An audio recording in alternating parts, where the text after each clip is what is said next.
नंगा आदमी नग्न होकर के निर्गंध आहार ले तो सकता है राजन भैया, लेकिन कोई बच्चा सोचे बोले महाराज जी आप नंगे हो तो मैं भी निर्वस्त्र होकर आहार आपको दे लूं, बोले नहीं दे पाएंगे, आगम में निषेध है। नंगा आदमी, पागल आदमी, मित्र जिसके ही नंग है, जिसके मित्र कुल शुद्ध नहीं है, ऐसा पुरुष आहार देने का पात्र नहीं है। जब पात्र नहीं है, नंगा आदमी आहार ले तो सकता है, नंगा नहीं ले सकता दिगंबर मुनि।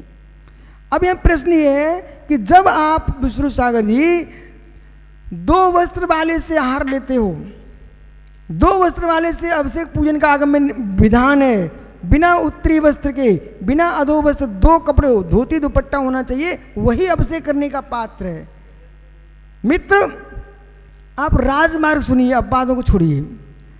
बनियान पहने तब भी आपको दुपट्टा पहनना ही पड़ेगा। आइए, तो मतलब ये है कि जो व्यक्ति नग्न होकर के आहार नहीं दे सकता, तो वो व्यक्ति नग्न होकर के भगवान का अभिषेक कैसे कर सकता है? बहुत बड़ा प्रश्न उनके जीवन का। भगवान का अभिषेक 2 वस्त्रों से होता है। किसी भी ग्रंथ में आप पढ़ लीजिए, कहीं भी पुराण में पढ़ लीजिए, कोई श्रावक आराधना पूजा कर रहा है, उसने द्रव्य दे दी, मुझे मालूम मूलाचार्य में लिखा वही अर्घ चढ़ा सकते हैं, लेकिन अभिषेक करने के लिए तो आपको 2 वस्त्र पहनने ही पड़ेंगे।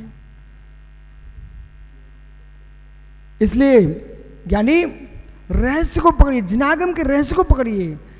तब यहां पर दीपक भाई कहता है स्वामी मुनिराजों के अष्ट कर्तव्य भिन्न है और श्रावकों के अष्ट कर्तव्य भिन्न है। दोनों के अष्ट कर्तव्य सोपयोग की भूमिका के हैं, लेकिन फिर भी दोनों के भिन्न भिन्न हैं। मूलाचार्य जी में मुनिराज के षटावश्यक कर्तव्यों के करने को शुद्ध उपयोग भी कहा है, पर श्रावक के षटावश्यक कर्तव्य करने को शुद्ध उपयोग नहीं कहा, उसको सोपयोग ही कहा है। इसलिए हम बहुत गजब की गाथा कह रही है। मित्र जैसे भी त्रागी मुनिराज अष्टद्रव्य से उनकी पूजा गौण वृत्ति में है, प्रधान वृत्ति नहीं है, ठीक है ना भैया, श्रावक की मुख्य वृत्ति है। तो जैसे जैसे साधना का स्थान बढ़ता है, वैसे कार्य कम हो जाता है। थोड़ी आपको रहस्य में ले चलते हैं। यहां पर आप लोगों में कोई अधिकारी तो होंगे ना, घर के मुखिया तो होंगे आप सब। राजेंद्र भाई अपने अध्यक्ष जी से पूछना, वैशाली जब आते हैं आप लोग तो कितने तसला उठाते हो, कितने तसले डालते हो, कितनी मिट्टी उठा के फेंकते हो? एक कड़ नहीं उठाता भैया, मात्र आएगा तो रजिस्टर को देखता है, गोलक खोल के देख लेता है, हस्ताक्षर कर देंगे, लेकिन पद जो यहाँ पर काम कर रहे मजदूर, उनकी मेहनत अधिक दिख रही है कि इनकी मेहनत अधिक दिख रही है? शरीर की मेहनत मिट्टी डालने वाले की दिखती है, लेकिन मस्तिष्क की मेहनत उससे कई गुनी अधिक उसकी होती है, तो मिट्टी नहीं डाल रहा है। विषय गहरे में लेके आइए। यहाँ पर जैसा जैसा अधिकार ऊपर होता है, दैहिक श्रम कम हो जाता है, मानसिक श्रम अधिक होता, बराबर है ना? सही है। इसी प्रकार से मित्र, और यदि आप सर्विस करते हो तो जिसका मानसिक मेहनत जिसकी अधिक होती है उसको वेतन भी अधिक मिलता है, सत्य भैया। पर शारीरिक, एक कॉलेज का चपरासी उसका वेतन और कॉलेज का प्रोफेसर, कॉलेज का प्राचार्य, डीन, उसका वेतन अंतर है कि नहीं? इसी प्रकार से कर्म सिद्धांत कहता है, जब जीव की चंचल वृत्ति होती है, अशुभ में प्रवृत्ति जाती है, बेटा अभिषेक तुम ढोलक लाओ, तबला लाओ, सितार लाओ, बीड़ा लाओ, बांसुरी लाओ, खूब भगवान की भक्ति करो। लेकिन लेकिन लेकिन बेटा कर्म निर्जा ध्यान करने वाले से आपकी कम होगी। ध्यान करने वाले के लिए आपको बजाना पड़ता है, उनको रोक के रखना पड़ता है।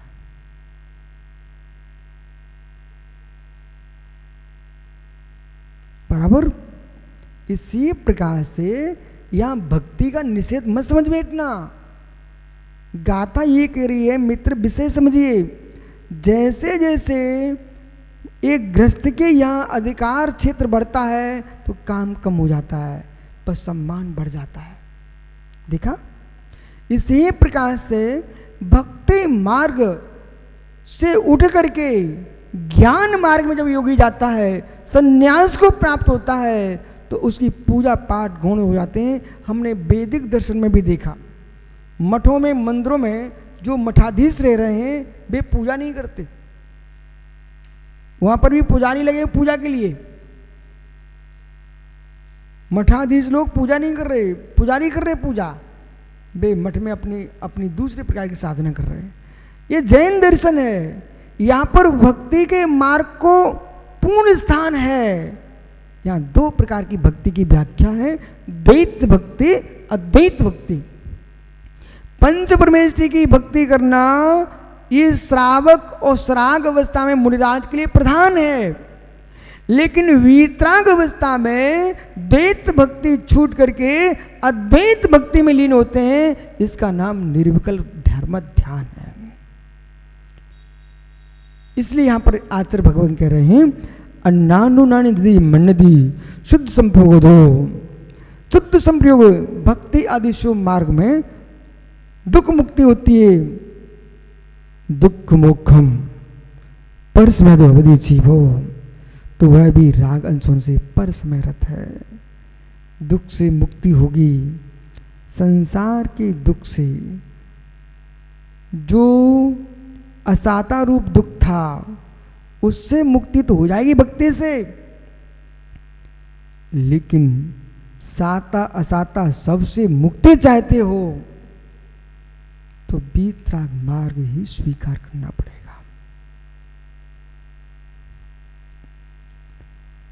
तेहिं बंधु वा मुखो परस्मृतो जीवो, जो भक्ति से मोक्ष मानता है वो राग अंश है। दुख में परस्मय और हृदय जीवो, वो परसमयी जीव है, सूक्ष्म परस्मयी।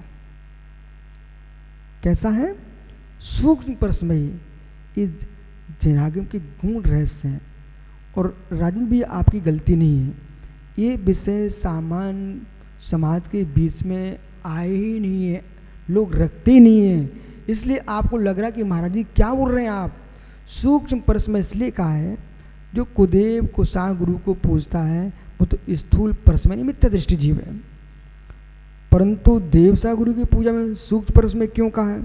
सुसमय का मतलब होता है निज आत्म ध्यान, सुसमय का मतलब होता है आत्मलीनता, सुसमय का मतलब है आत्म रमण, वह है सुसमय। और पंच परमेष्टि मेरी आत्मा की दृष्टि से पर वस्तु है, पर समय, इसलिए ये पर समय है। जो संसार की असारता के दुखों से मुक्ति का मार्ग है वो परसमयिक मार्ग है। साता असाता दोनों से मुक्त होने का मार्ग है वो सुसमय मार्ग है, उसी का नाम अद्वैत भक्ति है, इसी का नाम निश्चय भक्ति है, इसी का निश्चय रत्नात्रय है, इसी का नाम मेरे मित्र तुम पर्यावाची रूप में देखोगे। अब सुनिए, सुसंवेदन, आत्मानुभूति, आत्म प्रतीति, शुद्ध ज्ञान, शुद्ध दर्शन, शुद्ध चारित्र, अखंड श्रुति की लीनता, मध्यस्थ भाव, उपेक्षा वृत्ति। हे मित्र, आत्मसंवित्ति, आत्म प्रतीति, आत्मानुभवन, शुद्ध संप्रयोग, ये सारे के सारे नाम आत्म ध्यान की लीनता का है, मतलब शुद्ध उपयोग की भूमिका है। ग्रंथराज पंचायत जी में वस्तु की व्याख्या करते हैं, समझा रहे हैं। इस भूतल पर ध्रुव गुण पर्याय की गंभीर दृष्टि जब तक अंतस में प्रविष्ट नहीं होगी तब तक जीव वस्तु की यथार्थ रूप को नहीं समझ सकता।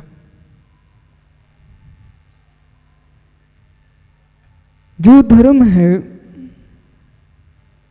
वह अलौकिक है। लोक की व्यवस्थाएं भिन्न हैं, आत्मलोक की व्यवस्थाएं भिन्न हैं। बाह्य धर्म की व्यवस्था भिन्न है, आत्म धर्म की व्यवस्था भिन्न है। असमान जाति अवस्था को भी जानिए और जीव के जीवत्व को भी जानिए। असमान जाति पर्यायों को ही जीव ने देखा है, असमान जाति पर्याय को ही सुना है। असमान जाति पर्याय के साथ ही जीव सुख भोग रहा है। और जब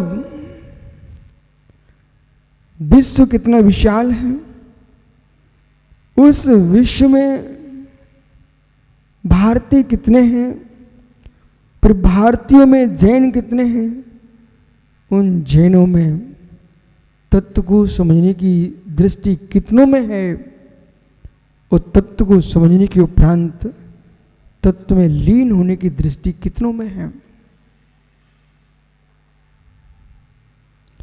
जैन कुल के स्थूल क्रियाकलापों को जानने की प्रत्येक बच्चे में योग्यता है। धर्म का, स्वके घर का जो धर्माचरण है, इसे बच्चे समझते हैं, पर स्नान कर लेना, शरीर को स्वच्छ बना के रखना, लोगों से हिल मिल के रह लेना,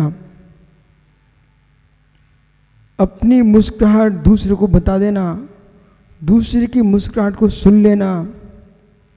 बालकों, ऐसी प्रवृत्ति तो समझदार त्रियंच भी करना जानते हैं। पशु भी अपनी भाषा में अपनों से बतिया लेते हैं। जिस शरीर को हमने प्राप्त किया है, उस शरीर वास्तव में मेरा है क्या?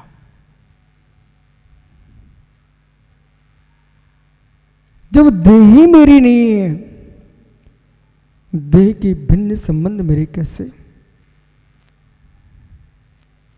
फिर भी एक क्षण को इस देह की दुर्लभता पर ही आप दृष्टिपात करना चाहो।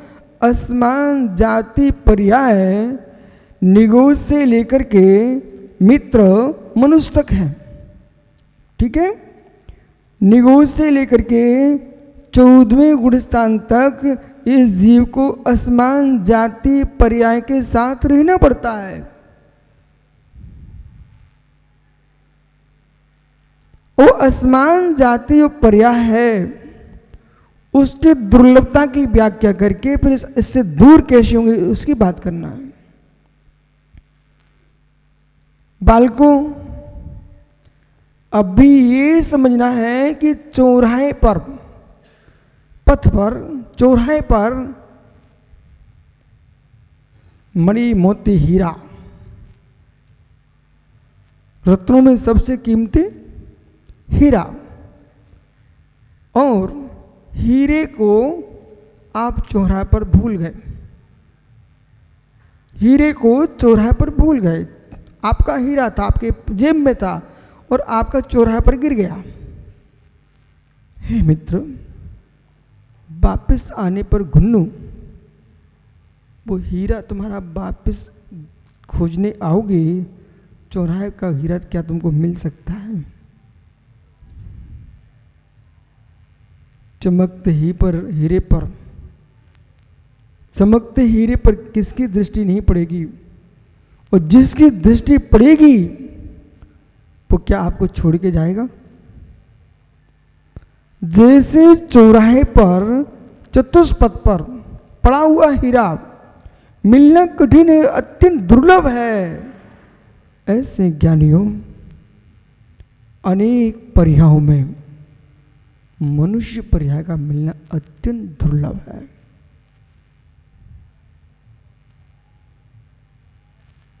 अंगूठे की शोभा मुद्रिका की शोभा हीरा बढ़ाता है, तो आत्मा को परमात्मा बनाने की शोभा ये मनुष्य देह बनाती है। मनुगीये तो मनुगीये महावेम शैलम मनुगीये झाड़म और मनुगीये डिब्बाड़म। इस मनुष्य गति में ही महाव्रतों को धारण किया जा सकता है, मनुष्य गति में ही तपों को तपा जा सकता है, मनुष्य गति में ही आत्मा का ध्यान किया जा सकता है और मनुष्य गति से ही निर्वाण को प्राप्त किया जा सकता है। भैया इटावा की युवाओं,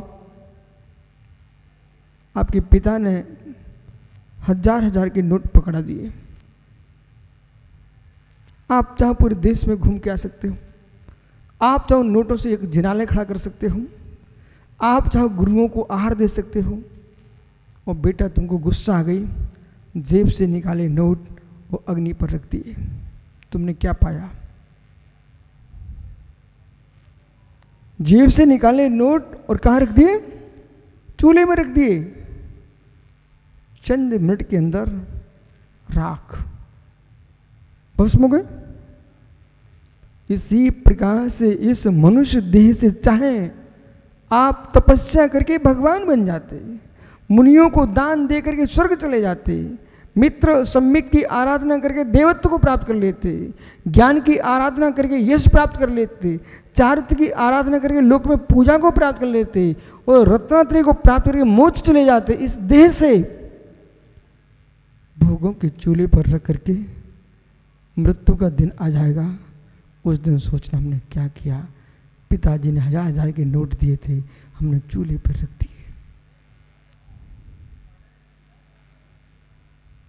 हजार हजार के नोट दिए थे, कहाँ रख दिए? चूल्हे पर रख दिए, राख कर दिए।